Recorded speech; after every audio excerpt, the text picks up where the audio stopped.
अगर आपने भी सपना देखा था कि बनारस हिंदू यूनिवर्सिटी में आपका दाखिला हो और आप बीएचयू के, जो कि एशिया का लार्जेस्ट रेसिडेंशियल यूनिवर्सिटी है, वहां पे पढ़कर आप भी अपना नाम रोशन कर सकें, तो आपके पास अभी भी एक मौका है। जी हां, बीएचयू के रेगुलर राउंड्स के जो काउंसलिंग की प्रक्रिया है वो खत्म हो चुकी है और 28 तारीख से फिजिकल डॉक्यूमेंट वेरिफिकेशन स्टार्ट होगा। लेकिन आप लोगों के पास स्पॉट राउंड के माध्यम से, मीडियम से एक आखिरी मौका आप लोगों के पास है, जहां पे आप रजिस्टर करके आप अपने आप को आजमा सकते हैं कि क्या आपको अभी भी सीट अलॉट हो सकती है या नहीं हो सकती है आपके रिस्पेक्टिव कोर्स में।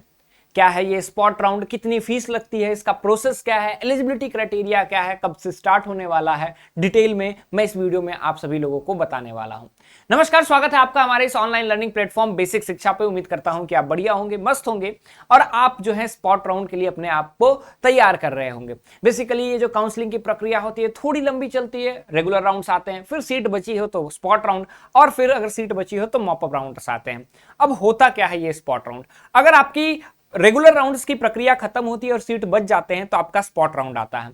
बेसिकली स्पॉट राउंड में कौन कौन एलिजिबल है ये जानने के लिए आपको बनारस हिंदू यूनिवर्सिटी के एडमिशन एंड काउंसलिंग का जो पोर्टल है वहां पे आइए और कंबाइंड अलॉटमेंट प्रोग्राम के जो रूल्स रेगुलेशंस हैं मैं उसमें से बताता हूं कि कौन कौन एलिजिबल है। जब आप पेज नंबर 13 पे आएंगे इस बुलेटिन के, तो यहां पे आपको सीधे सीधे लिखा है कि जो जो एलिजिबिलिटी क्राइटेरिया है वो फॉलोइंग एलिजिबिलिटी क्राइटेरिया है। वो क्या है? सबसे पहली चीज, जिन जिन बच्चों ने अभी तक रजिस्ट्रेशन किया ही नहीं था बीएचयू में, Those all students और कैंडिडेट्स आर एलिजिबल, कि अगर आपने रजिस्टर नहीं किया था आप 1000 रुपए दीजिए और आप इस रजिस्ट्रेशन में शामिल हो जाइए स्पॉट राउंड के। इस एडमिशन प्रोसेस में आप अपने आप को देखिए कि क्या अभी भी आपकी पॉसिबिलिटी बनती है या फिर नहीं। दूसरा, जिन्होंने रजिस्ट्रेशन किया था लेकिन उनको कोई कोर्स अलॉट नहीं हुआ रेगुलर राउंड में, कि आपने बीएचयू में रजिस्ट्रेशन किया लेकिन आपके मार्क्स कम थे कट ऑफ से और आपको अलॉटमेंट ही नहीं हुई। दूसरा, आपको सीट अलॉट हुई लेकिन दिए गए टाइम पीरियड में आपने फी पेमेंट नहीं किया।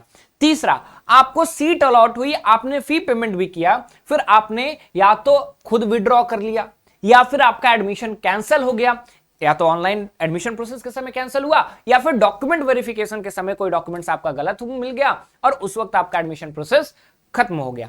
ठीक है, मतलब कि आपके एडमिशन की सीट जो है वो चली गई। ये सारे लोग जो है यहां पे रजिस्टर कर सकते हैं। फी आपकी 1000 लगेगी। बेसिकली अब प्रोसेस क्या होने वाला है? प्रोसेस ये होगा कि जब डॉक्यूमेंट वेरिफिकेशन खत्म हो जाएगा तो उसके बाद वैकेंट सीट की एक लिस्ट निकलेगी कि कितने सीट्स किस डिपार्टमेंट में खाली हैं या फिर किस कोर्स के लिए खाली हैं। अब उसके बाद जो है इस पोर्टल को लाइव किया जाएगा। जब इस पोर्टल को लाइव किया जाएगा तो दो कैंडिडेट्स होंगे, एक जिन्होंने रजिस्ट्रेशन नहीं किया है, वो बेसिकली जीरो से स्टार्ट करेंगे, जहां पे वो अपना पूरा बीएचयू का फॉर्म, रजिस्ट्रेशन फॉर्म भरेंगे, 1000 फी पेमेंट करेंगे और पहले कट ऑफ का इंतजार करेंगे। दूसरी तरफ उन लोगों ने जिन्होंने रेगुलर राउंड में रजिस्ट्रेशन किया है उनको बस 1000 का फी पेमेंट करना होगा और फिर कट ऑफ का इंतजार करना होगा। इसमें एक छोटी सी ट्रिक है कि जब पीजी का काउंसलिंग चल रहा था तो पीजी के स्पॉट राउंड में जिन्होंने ऑलरेडी रजिस्ट्रेशन किया हुआ था उनका फी पेमेंट नहीं लगा था। तो देखने की बात होगी क्या यूजी में भी वही रूल्स रेगुलेशन अप्लाई होंगे या फिर यहां पे फी पेमेंट करना पड़ेगा। वो बात की बात है, जब आपका नोटिफिकेशन आएगा तो उसमें डिटेल में इसके बारे में बताया जाएगा। फिर स्पॉट राउंड 1 आएगा और स्पॉट राउंड 2 आएगा। उसके बाद की फर्दर नोटिस अभी आई नहीं है कि बच गया सीट तो स्पॉट राउंड 3 लेकर के आएंगे या फिर वो सीधे मॉपअप लेकर के आएंगे, उसके बारे में बाद में बताया जाएगा। ये आपकी पूरी एडमिशन की प्रोसेस है कि एक बार सीट अनाउंस होगा। दूसरी बात, जिन लोगों को सीट अलॉट हो चुका है, जैसे कि किसी को मान लो एफिलिएटेड अलॉट हो चुका है, वो लोग एलिजिबल नहीं होंगे। अगर बीएचयू में कहीं भी आपको सीट अलॉट हुआ है और आपने डॉक्यूमेंट वेरिफिकेशन करा लिया और आपने सीट को विड्रॉ नहीं किया है तो आपका जो है स्पॉट राउंड में रजिस्ट्रेशन आप नहीं कर सकते। अगर आपने रजिस्ट्रेशन कर भी दिया, अलॉटमेंट हो भी गई आपकी, तो आप एक समय के बाद वहां से बाहर हो जाएंगे। ठीक है, तो ये मत करना कि कहीं सीट अलॉट हो चुकी है तो मेन कैंपस के चक्कर में हम फिर से रजिस्ट्रेशन कर दें। अनटिल एंड अनलेस आपने सीट को विड्रॉ किया है आप रजिस्टर नहीं कर सकते। ठीक है, बाकी ये आपका एडमिशन प्रोसेस है। बाकी आप किस कोर्स को टारगेट कर रहे हैं वो आप जो है कमेंट सेक्शन में बताइए, और भी कोई डाउट्स हैं तो कमेंट सेक्शन में बताइए। ठीक है, मिलते हैं जब स्पॉट राउंड 1 और 2 का कट ऑफ आएगा, उस पर हम लोग डिटेल में बात करेंगे। Till then thank you so much.